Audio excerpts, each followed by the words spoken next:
ಸರ್ವಜ್ಞನ ತವರೂರು ಹಿರೇಕೆರೂರಿನಲ್ಲಿ ಇವತ್ತು ನಿಮ್ಮ ಕನೆಕ್ಟ್ ಕರ್ನಾಟಕ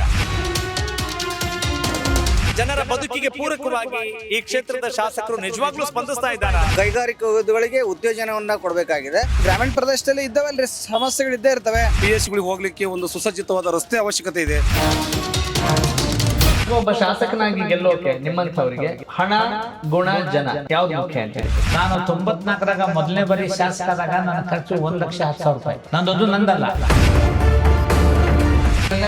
ಡಿಮ್ಯಾಂಡೆಡ್ ಕಾಂಗ್ರೆಸ್ ಬಂದಲ್ರಿ. ಕಾಂಗ್ರೆಸ್ ಬದುಕಿನ ಜೊತೆ ಹೋಗುವಂತ ಪಕ್ಷ, ಭಾವನೆಗಳ ಜೊತೆ ಹೋಗುವಂತ ಪಕ್ಷ ಅಲ್ಲ. ಬಣಗಾರ ಸಾಹೇಬ್ರು ಯಾವ ಮಾಡೋದು ನಂಬಲೇಬೇಕು. ಯಾಕಂದ್ರೆ ವಾಸ್ತವ ಸ್ಥಿತಿಗಳನ್ನ ನಾವ್ ಯಾರು ಸುಳ್ಳು ಹೇಳಲಿಕ್ಕೆ ಆಗೋದಿಲ್ಲ. ಸಚಿವಾಕಾಂಕ್ಷಿ ಹೌದು ಅಲ್ಲ. ಸಿದ್ಧಾಂತ ಇರೋದು, ಮೇನ್ ಸಿದ್ಧಾಂತ ಇರೋದು ಜನಸೇವೆ. ಜನಸೇವೆ ಯಾವ ಪಕ್ಷ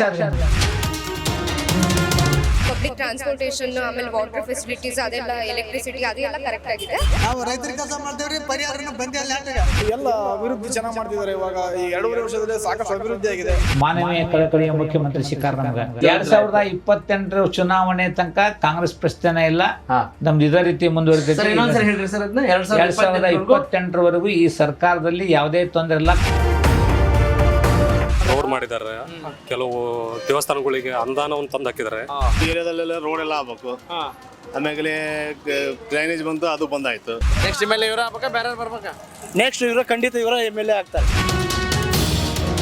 ಶಾಸಕರಾಗಿ ಹಿರೇಕೆರೂರು ಕ್ಷೇತ್ರಕ್ಕೆ ನೀವು ಮಾಡಿದಂತೆ ಯಾವ ಕೆಲಸ ನಿಮ್ಗೆ ಖುಷಿ ತಂದಿದೆ?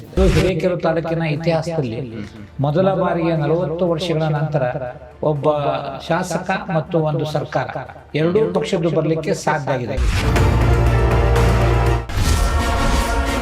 ಕನೆಕ್ಟ್ ಕರ್ನಾಟಕ ಇದು ನಿಮ್ಮ ನೆಟ್ವರ್ಕ್.